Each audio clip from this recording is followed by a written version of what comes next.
예배드리는 우리 성도님들 옆에 우리 가족이 있으면 또 자녀가 있으면 한번 축복해 주세요. 오늘 하나님의 축복이 함께 할 줄 믿습니다. 오늘 하나님의 축복이 함께 하실 줄 믿습니다. 미국의 시카고에 한인교회들이 꽤 있습니다. 그런데 그 중에 한 교회에서 있었던 그런 일입니다. 야외 예배를 드리는 거예요. 미국에서는 그런데 16살이 되면 이제 고등학교 올라가는 거죠. 그러면 운전면허를 딸 수가 있습니다. 워낙 땅덩이가 넓고 대중교통이 잘 안 돼 있습니다. 버스 한번 타려면 1시간 이상을 기다려야만 합니다. 그러니 운전을 빨리 시작해야 되는 겁니다. 16살 운전면허 따는 거죠. 근데 이 교회 목사님에게는 17살짜리 아들이 있었습니다. 얘도 면허를 땄어요. 그래서 야외 예배, 이제 내가 짐을 좀 싣고 가겠다고 그 가족의 차를 이 아이가 운전을 했습니다. 엄마 아빠는 교회 교인들하고 같이 갔고, 가득 짐을 싣고 아이가 가다가 보니까 기름이 다 떨어진 겁니다. 주유소에 들어갔죠. 그리고는 꽉 풀로 탱크에 채웠습니다. 주유소 주인이 가득 채우니까 고맙다고, 우리나라도 그렇지만 작은 선물을 줬는데 라이터 하나를, 일회용 라이터를 주었습니다. 그냥 무심결에 주머니에 집어넣었어요. 예배가 다 야외에서 끝나고 이제 바베큐를 하려고 합니다. 이것을 앞장서서 준비한 남자 집사님이 이제 바베큐 준비 다 끝났어요.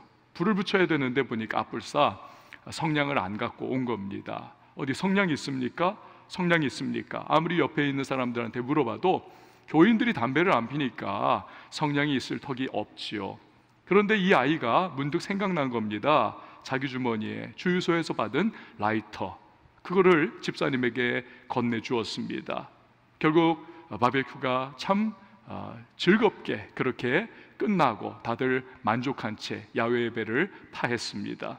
그날 밤에 잠을 자려다가 이 야외 예배에서 바베큐를 이제 전담 맡았던 이 남자 집사님께서 생각이 난 거예요.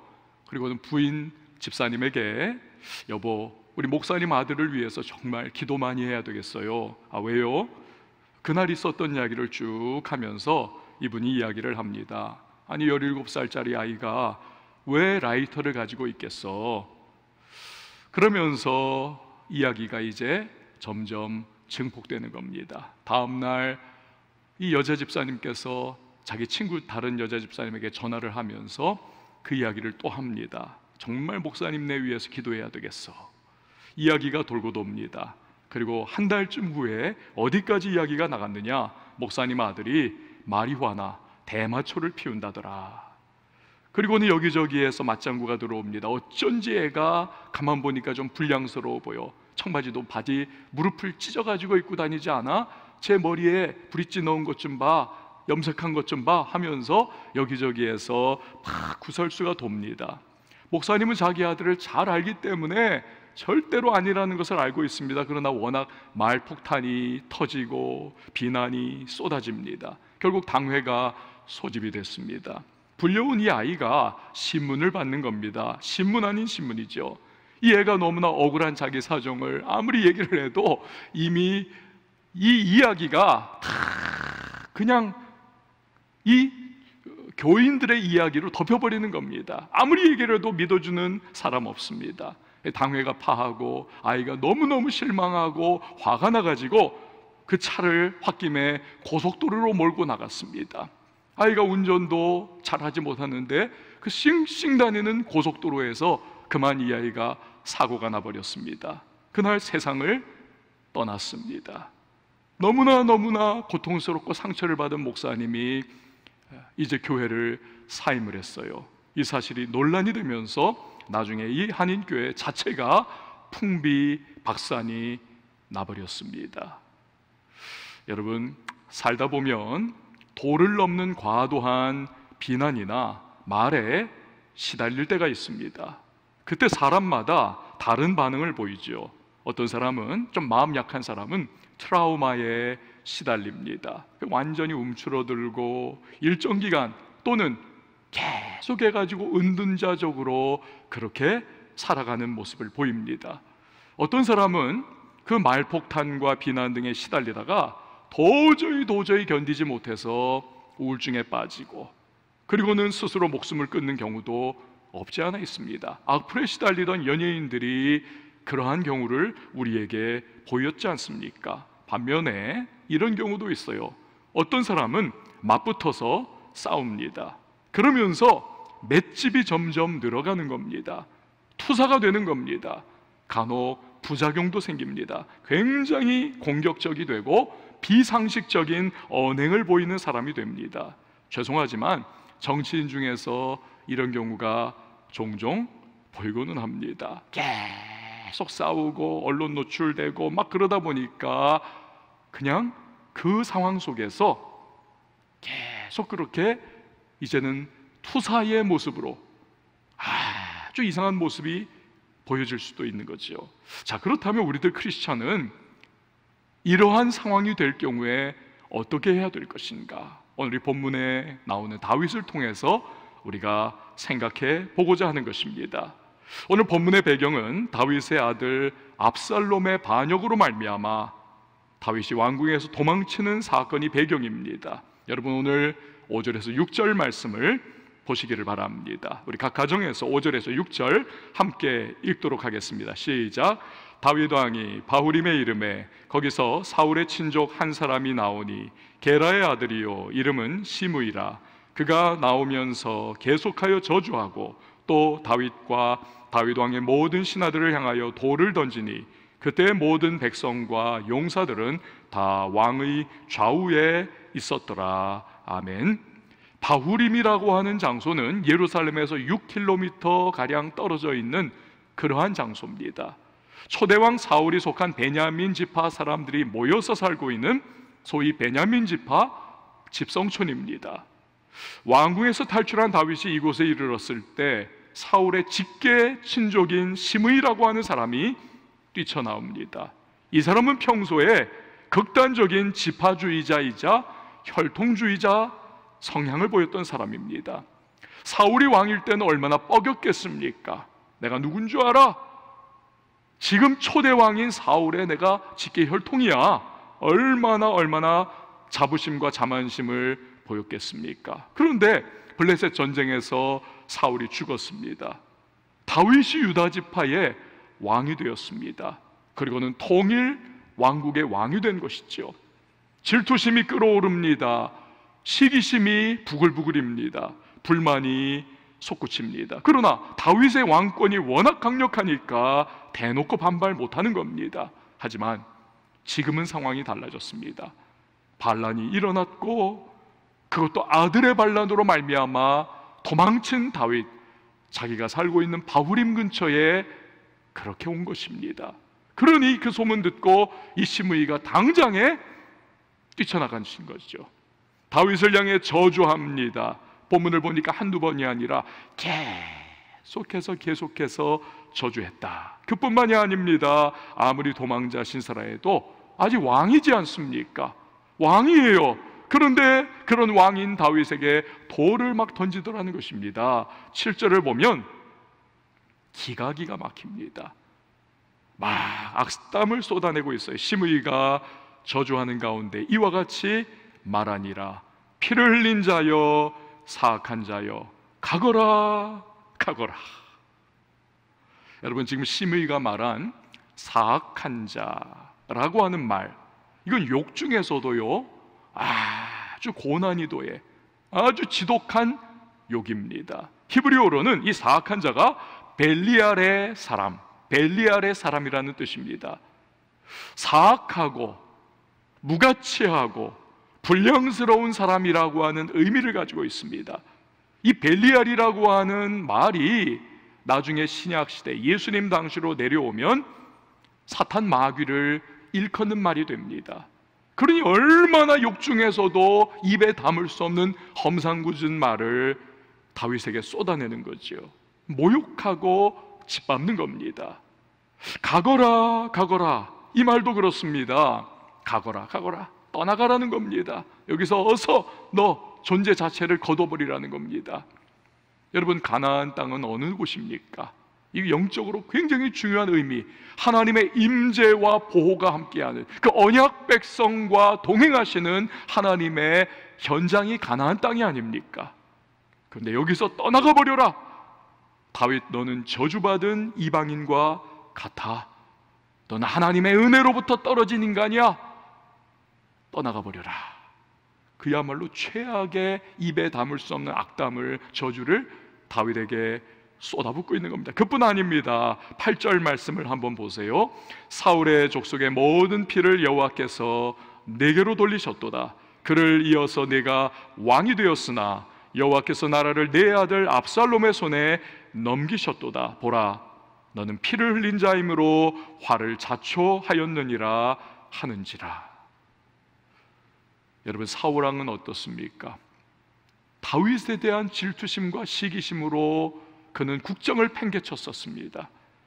다윗 한 사람 잡으려고 전 국토를 특공대 이끌고 그렇게 쫓아다닌 사람입니다. 집착적으로, 편집증적으로, 오죽하면 이 사람이 결국 귀신에게 사로잡히지 않습니까? 그러다가 블레셋과의 전쟁에서 죽습니다. 전사하지요. 뒤이어 왕이 된 사울의 아들 이스보셋은, 이 사람은 완전히 무능력의 끝판왕과 같습니다. 그저 군대 장관 아브델만 의지할 뿐 할 수 있는 게 아무것도 없습니다. 나중에는 낮잠 자다가 그만 자기의 부하들에게 암살을 당하여 죽습니다.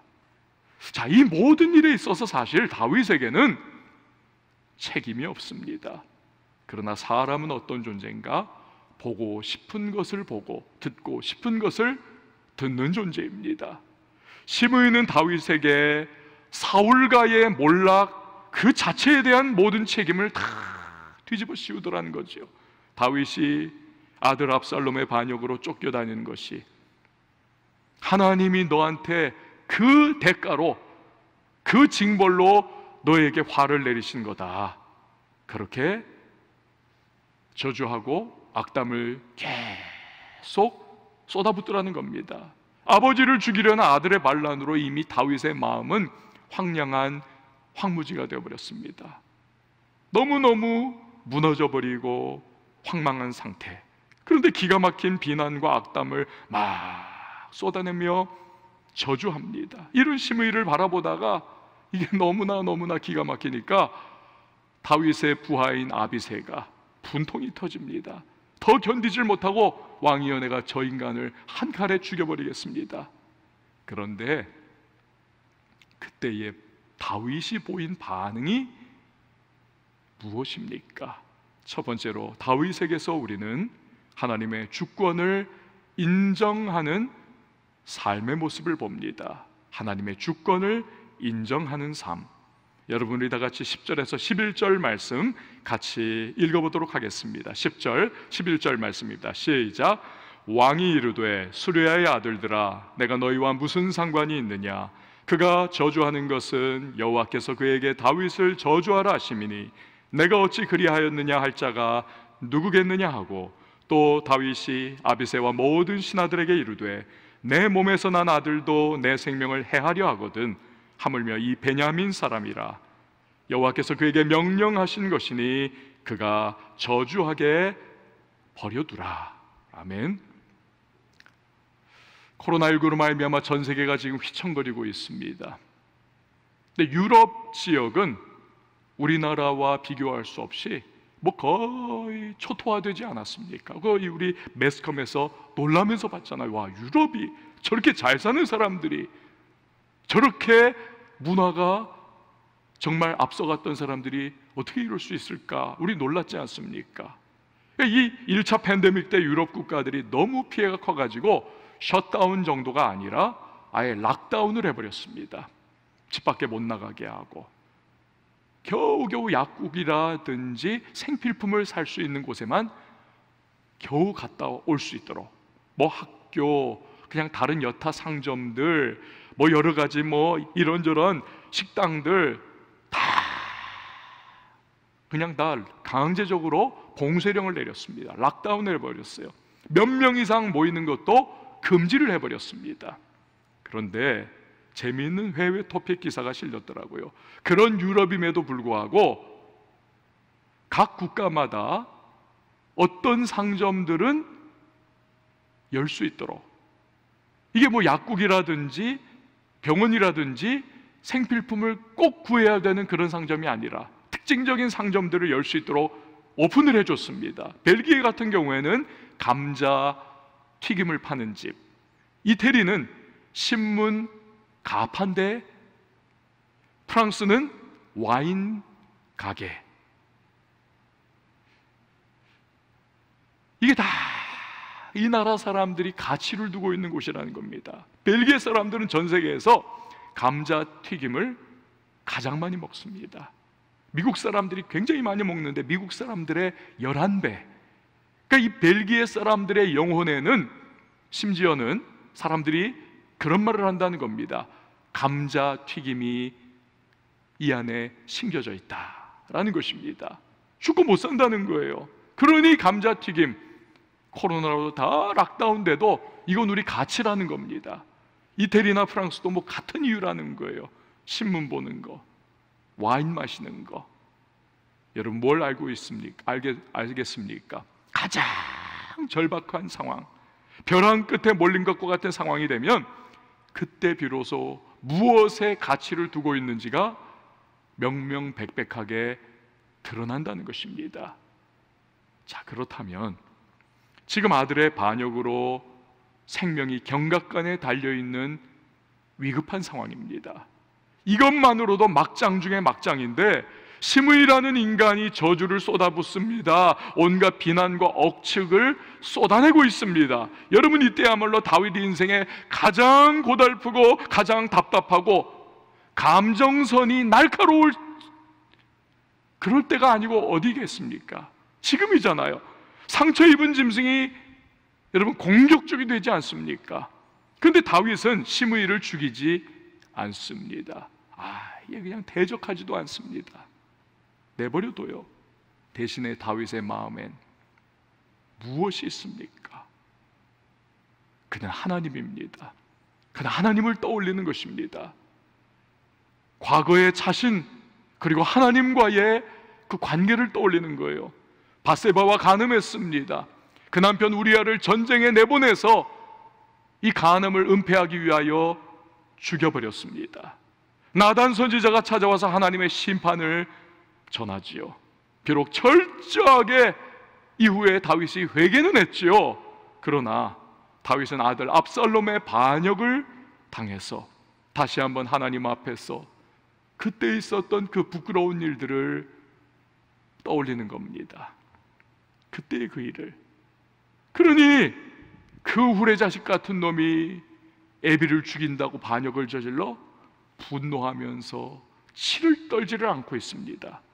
나를 치시는 하나님의 손길이다, 그는 그렇게 여기는 겁니다.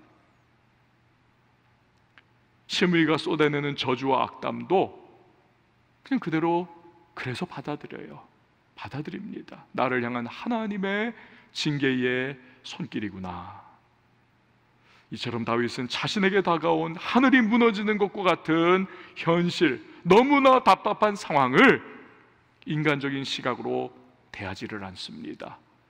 하나님과의 관계 속에서 해석을 합니다. 하나님을 바라보는 동기로 삼습니다. 그 순간 다윗에게서 드러난 오직 한 가지는 하나님의 다스리심, 즉 하나님의 주권을 인정하는 모습이 명명백백하게 드러나는 것입니다. 여러분, 사람은 정도의 차이만 있을 뿐 누구나 죄인입니다. 로마서 3장 10절에 기록된 바 의인은 없나니 하나도 없으며, 하나님 앞에서 머리를 들 수 있는 인간은 사실 아무도 없다는 것입니다. 단지 차이라면 자기가 죄인임을 아는 죄인과 자기가 죄인임을 모르는 죄인이 있을 따름입니다. 다윗은 하나님 앞에서 자신이 누군지 정확하게 알고 있습니다. 그래서 겸비한 마음으로 하나님 앞에 서 있는 것입니다. 그리고 주권자 하나님이 자기를 대하시는 그 방식대로 받아들입니다. 순종합니다. 이것이 바로 다윗의 믿음입니다. 또 이것이 하나님이 그를 내 마음에 맞는 사람이라고 평가한 이유이기도 한 것입니다. 우리가 살다 보면 과도한 비난이 쏟아질 때가 있습니다. 날카롭게 후벼 파고 들어오는 찌르는 칼과 같은 말들로 인해서 아파할 때가 있습니다. 그럴 때는 우리 마음속에서 어떤 감정이 솟구칩니까? 어느 때가 되면 지렁이도 꿈틀한다고 인간적으로 받아치고 싶은 마음이 일어납니다. 다윗의 모습을 그 순간 떠올려야만 합니다. 그 상황 속에서 하나님의 주권을 인정해 드릴 수 있어야만 합니다. 먼저는 그분이 허락하셨기에 그것도 내게 다가온 것이라는 거지요. 그것이 무언가 하나님이 내게 회개하기를 원하시는 부분은 없는지, 무언가 말씀과 멀어진 상태를 살아가는 내 모습은 없는지, 하나님이 부족하다 여기시는 부분은 없는지 점검하는 기도 가운데 잠잠하게 우리는 생각해 봐야만 하는 것입니다. 이렇게 하나님의 주권을 인정해 드리며 신앙으로 상황을 해석하고 반응하면 우리 안에요 변화가 일어나기 시작합니다. 상황 때문에 무너지거나 절망에 빠지지 않습니다. 대신에 오히려 하나님과의 관계가 새로워집니다. 더 가까워집니다. 친밀해집니다. 그래서 하나님이 주시는 담대함이 생기고 용기가 마음속에 자리 잡기 시작하는 것입니다. 아울러 세상이 줄 수 없는 오직 하나님만 주시는 평강이 마음을 지배합니다. 신기한 일이죠. 또한 겸비해지고 부드럽게 기경된 심령이 돼서 하나님의 인도하심을 잘 받을 수 있는 영적으로 민감한 준비 상태가 되는 것입니다. 다윗과 같이 하나님 마음에 맞는 사람으로 점점 다듬어져 가는 것이죠. 그래서 비로소 하나님께 제대로 쓰임받기 시작하는 것입니다. 하나님의 귀중한 사람이 되어가는 것이죠. 이거 마치 다이아몬드와 같습니다. 다이아몬드 원석은 그 자체로는 쓸모가 없습니다. 1986년 11월 미국의 한 보석상이 아리조나주에 있는 수석 전시회에 들렀습니다. 이런 수석 저런 수석이 쫙 진열되어 있습니다. 좀 비싼 것도 있고 뭐 싸구려도 있고 어디 뭐 이게 뭐 수석도 아닌 거 여기다 갖다 놨어 하는 그러한 수석도 있습니다. 근데 어느 한 수석에 이 보석 전문가 눈이 꽂혔습니다. 태그를 보니까 15불이라고 써 있어요. 이 수석을 거기다가 갖다 놓은 그 수석 주인에게 물었습니다. 이거 정말 15불 맞아요? 수석 주인은 너무 비싸다는 줄 알고 좀 비싸죠? 5불 깎아드릴게요. 10불, 10,000원만 주세요. 10불에 사갔습니다. 그런데 그 돌은 사실 다이아몬드 원석이었습니다. 하지만 모르는 사람에게는 쓸모없는 돌일 뿐이지요. 보석상은 자신의 공장에서 그 돌을 이제 깎기 시작합니다. 가공합니다. 그리고 세공합니다. 6개월 뒤에 완성된 아름다운 다이아몬드는 무려 228만 불, 우리 돈으로 약 30억 원에 팔렸습니다. 사랑하는 여러분, 힘든 현실이 다가왔을 때 하나님의 주권을 인정하며 변화를 받을 수 있기를 바랍니다. 그러면 변화된 만큼 반드시 하나님의 손에 귀하게 쓰임받는 기회가 주어질 것입니다. 하나님의 주권을 인정할 때 얻는 또 하나의 부수적인 축복이 있습니다. 그것은 과거가 의미 있어진다는 사실입니다. 사람들은요, 힘든 과거, 실패한 과거, 남에게 알리고 싶지 않은 과거, 내가 생각해도 이건 아니야 싶은 과거, 그 부족했던 과거를 청산하고 싶어 합니다. 과거를 없애고 싶어 합니다. 그래서 때로 신분 세탁을 하기도 하죠. 하지만 나중에 들통이 나서 곤욕을 오히려 치르는 경우들을 우리는 보고는 합니다. 하나님의 주권을 인정하는 사람은 그럴 필요가 절대로 없습니다. 왜요? 하나님의 주권, 내 인생 속에서 그 모든 나의 실패라고 여겼던, 쓰라린 고통이라고 여겼던, 남에게 내가 감추고 싶은 나의 실패 중에 실패라고 여기는 이 과거마저도 하나님의 큰 주권 하에 그분의 허락하심 속에 있었다면 반드시 합력하여 선을 이루시는 하나님은 나의 그 과거마저도 사용하셔서 내 현재를 다듬어 가시고 만들어 가시고 내 미래를 창조해 가시는 하나님의 놀라운 재료로 사용하신다는 사실을 믿게 되기 때문에 그렇습니다. 그래서 과거가 그때부터 의미 있어지는 것입니다. 버릴 것이 없는 것입니다. 이처럼 하나님의 주권을 인정하는 삶은 결국 모든 것을 감사로 바꾸어 버리는 능력이 있는 것입니다. 할렐루야.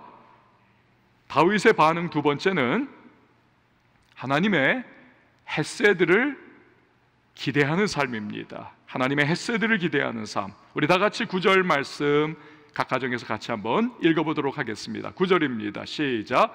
수르야의 아들 아비새가 왕께 여짜오되 이 죽은 개가 어찌 내 주 왕을 저주하리이까? 청하건대 내가 건너가서 그의 머리를 베게 하소서 하니. 아멘. 보통 사람의 반응입니다. 성질나는 대로 모욕당하면 갚아주리라. 남이 내 왼뺨을 치면 오른뺨 내가 너를 때려주리라. 그러나 어떻습니까? 다윗은 시므이 죽이는 것에 동의하지를 않습니다. 하나님이 시므이를 통하여 자신을 다루고 계시다는 사실을 알고 있기 때문입니다. 하지만 다윗이 시므이를 죽이지 않고 그 모든 수욕을 참고 쏟아지는 저주와 악담을 감당하는 또 다른 이유가 있습니다. 여러분 12절 말씀 우리 같이 한번 보도록 하겠습니다. 12절 시작. 혹시 여호와께서 나의 원통함을 감찰하시리니 오늘 그 저주 때문에 여호와께서 선으로 내게 갚아 주시리라 하고. 아멘. 시므이의 저주와 악담, 이 모든 것의 근본 원인은 하나님도 아시고 다윗도 알고 다윗의 범죄함에 있습니다. 근본적인 원인이에요. 맞습니다. 그렇지만 지금 시므이는 사울가의 멸망과 피 흘림에 대한 모든 책임을 다 다윗에게 뒤집어 씌우고 있습니다. 너무나도 지나친, 해도 너무한 행태지요. 자신의 극단적 지파주의, 자기의 극단적 혈통주의에서 비롯한 뒤틀린 감정의 배설을 지금 다윗에게로 다 쏟아내고 있는 것입니다. 그렇게 다윗은 그런 자신을 하나님께서 긍휼히 여겨주시기를 간절히 바라고 있는 것입니다. 마치 이런 거예요. 어린 자식이 잘못을 했습니다. 이건 매맞아야 될 일이에요. 그런데 그 모습을 지나가던 행인이 봅니다. 그리고는 부모 대신해 가지고 막 혼내는 거예요. 이 부모가 거 봐라 이 녀석아, 너 혼날 짓 한 거 이제 알겠냐 하면서 그렇게 바라보고 있습니다. 그런데 가만히 시간이 지나면서 보니까 이 어른이 내 자식을 과도하게 혼내고 있습니다. 아이가 하지도 않는 일까지도 갖다 붙이면서 막 욕을 하기 시작하고 손찌검을 하기까지 합니다. 여러분 그때 부모라면 어떻게 하겠습니까? 이 자식 잘됐다 이러고 팔짱 끼고 보겠습니까? 절대로 그렇게 못합니다. 당장 달려들어서 그 사람의 멱살을 잡고 네가 뭔데 내 새끼한테 이렇게 하느냐 흔들어 댈 수밖에 없는 것이죠. 그리고는 자식을 사랑하는 그 부모의 긍휼의 마음이 막 일어나기 시작하는 겁니다. 그러면서 아이를 건져내서 집에 데려가서 씻겨주고 우는 아이 그냥 끌어안아주고 달래주고 먹여주고 재워주는 회복이 주어지는 것이죠. 여러분 다윗은 시므이로부터 도에 넘치는 지나친 저주와 악담을 듣습니다. 그러면서 하나님 아버지, 그 하나님 아버지가 자신을 불쌍히 여겨주기를 그 시간에 바라고 있는 것입니다. 하나님을 생각하면서 원통함을 참는 자신을 하나님께서 지금 바라보신다는 사실. 불쌍하구나 다윗아, 됐다, 이제 그만이다, 이렇게 하나님이 자비 베풀어 주시기를 다윗은 기대하는 마음으로 그 모든 것을 다 받고 있는 거예요. 지금 다윗이 하나님께 구하는 긍휼과 자비를 일컬어서 헤세드라고 합니다. 제가 지난 새벽기도 몇 번에 걸쳐서 계속 반복했고 여러분에게 좀 외우시라고, 너무너무 소중한 히브리어라고, 헤세드 꼭 외우시라고 그렇게 강조를 한 바 있습니다. 언약 백성에 대한 사랑으로 말미암는 하나님의 자비와 긍휼입니다. 언약 백성에 대한 사랑으로 말미암는 하나님의 자비와 긍휼, 헤세드. 얼마나 아름다운 단어입니까? 다윗은 하나님은 매로 치시더라도 그 사랑하는 백성을 긍휼히 여기시고 자비를 베풀어 주시는 분이라는 사실을 그는 알고 있는 것입니다. 그래서 심의로부터 당하는 지독한 수욕을 참으면서 마음속으로 기도하는 것이지요. 하나님 보고 계시죠? 저를 좀 불쌍히 여겨주세요. 저를 좀 이 답답한 현실에서 건져내 주세요. 하나님의 긍휼과 자비, 헤세드를 저에게 또 우리에게 베풀어 주세요. 여러분, 우리가 때로 과도한 비난과 살다 보면 지나치게 코너에 몰릴 때가 있습니다. 답답한 일을 당할 때가 있습니다. 하나님은 우리를 보고 계실까요? 안 보고 계실까요? 당연히 보고 계시죠.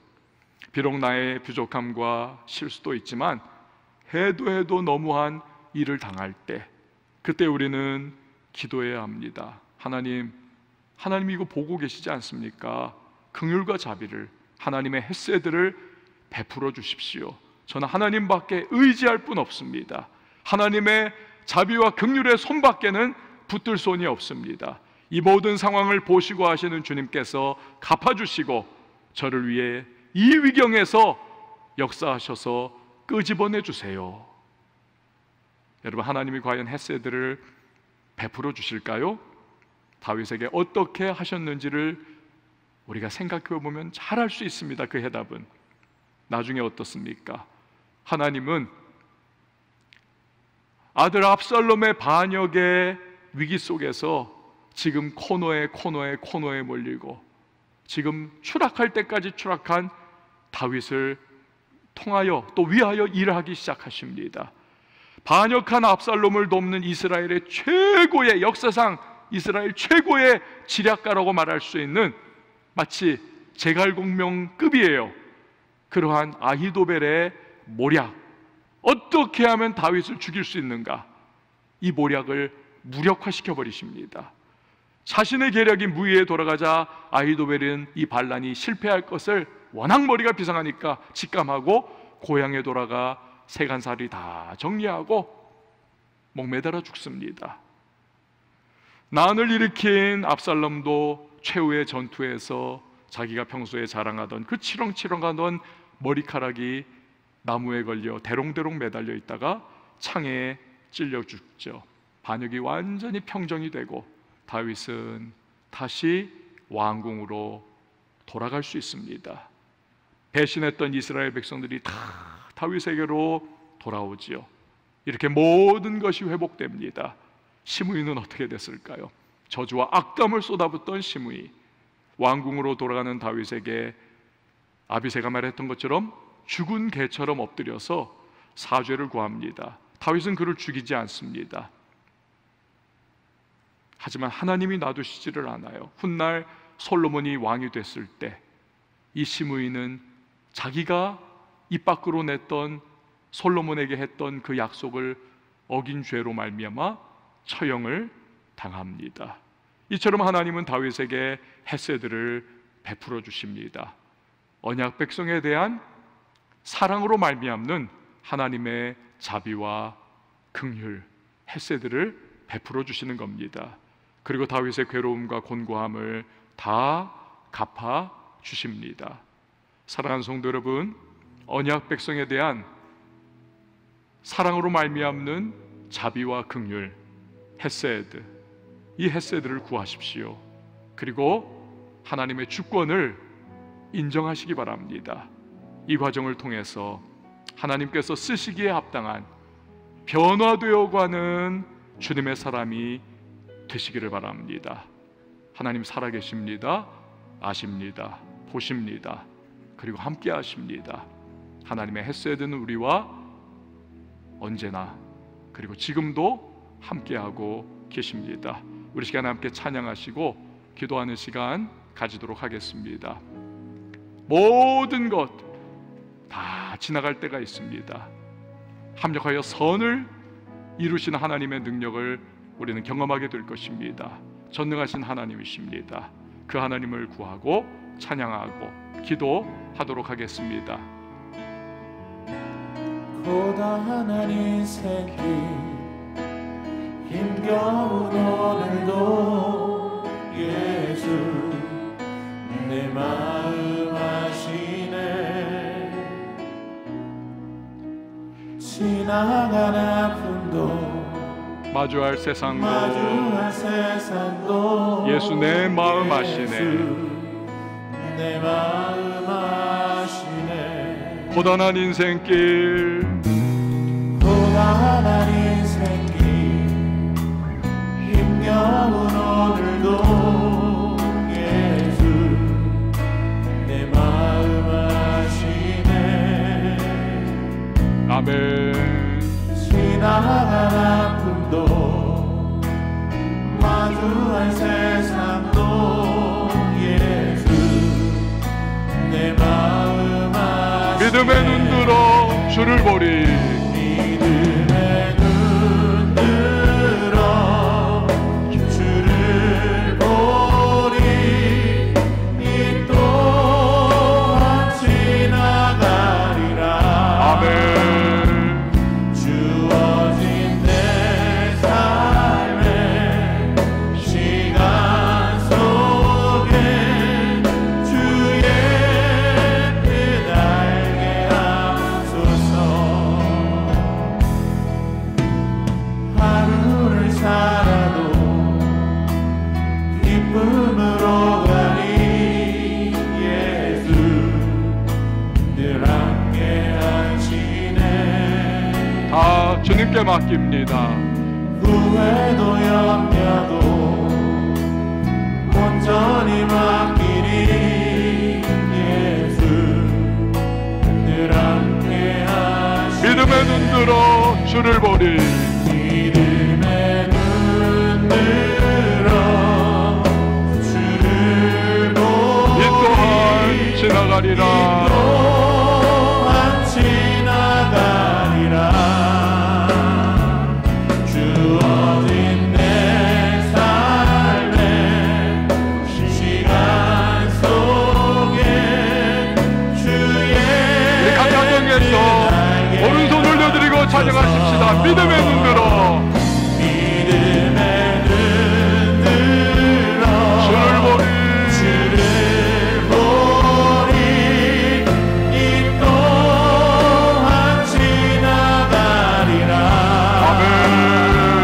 주어진 내 삶의 시간 속에 주의 믿음의 눈 들어 주를 보리. 믿음의 눈 들어 주를 보리. 이 또한 지나가리라. 주어진 내 삶의 시간 속에 주의 뜻 알게 하소서. 사랑하는 성도 여러분, 이 시간에 함께 기도하며 나갈 때에 하나님의 주권을 인정하는 주의 백성으로 살게 하여 주옵소서. 그 믿음 갖게 하여 주옵소서. 언약 백성에 대한 사랑으로 말미암는 하나님의 긍휼과 자비, 헤세드를 늘 기대하며, 또 신실하신 하나님, 나와 함께 하신 하나님, 기도를 들으신 하나님, 나를 보시는 하나님, 회복을 주시는 그 하나님 앞에 그분이 쓰시기에 합당한 변화되어가는 주님의 사람이 되어 하나님의 붙드신 은혜 가운데에 주님의 손에 붙들려 쓰임받게 해달라고 이 시간 우리 다 같이 말씀 기억하면서 우리 기도하도록 하겠습니다. 믿음의 눈 들어 주를 보리. 이 또한 지나가리라. 주어진 내 삶의 시간 속에 주의 뜻 알게 하소서. 믿음의 눈 들어 주를 보리. 이 또한 지나가리라. 주어진 내 삶의 시간 속에 주의 뜻 알게 하소서. 하나님의 주권을 인정해드리며 우리 살아가게 하여 주옵소서. 모든 상황과 현실 속에 나와 함께 하시고 나를 붙잡아 주시고 또 자비와 긍휼을 베풀어 주실 그 헷세드의 하나님을 또 바라보며 기대하며 나가는 자 되게 해 주옵소서. 이 과정 속에 하나님이 원하시는 그릇으로 거룩하게 정결하게 변화되게 하시고 주님이 쓰시기에 편한 합당한 모습으로 우리 그렇게 바뀌어 갈 수 있도록 도와주옵소서. 그리하여 때가 되어 전능하신 하나님의 손에 붙들려 주의 영광 올려드리는 도구로 쓰임받는 모든 주의 백성들이 되게 하여 주시옵소서. 예수님의 이름으로 기도하옵나이다. 아멘.